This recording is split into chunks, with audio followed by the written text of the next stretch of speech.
οικετεύομεν όσιε, την νεκρωμένη ψυχήν ημών ζώσον, και ανάστησον πρεσβείες σου, εκ φουθανούσαν απογνώσεως.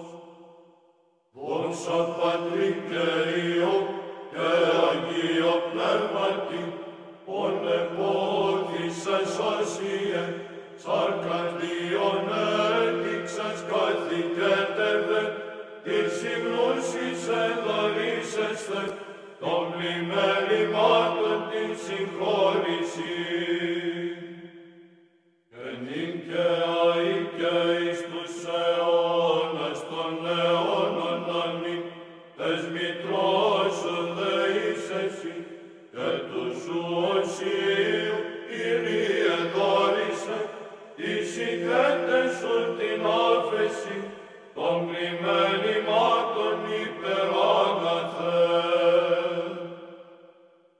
Άγιε του Θεού, πρέσβευε υπέρ ημών, γερασίμου του Θείου, τες πανεύμας δέκτης ο Θεός δεείς εσύ, σκότους εξωτέρου, και γέννης τους δούλους σου λύτρωσε, και της βασιλείας των ουρανών αξιοθήνε, καταξίωσον μόνε μακρόθυμε.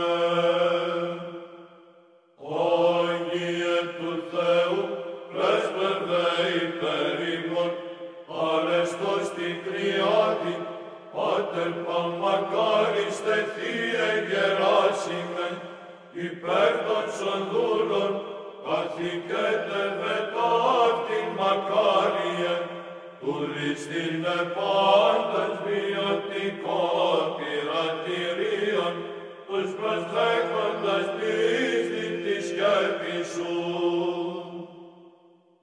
Δόξα Πατρί και Υιό και Αγίο Πνεύματι, ανεμάκτους θυσίας, λειτουργών προσέφερες Θεόν Χρυσόφιε, ιερεύσιν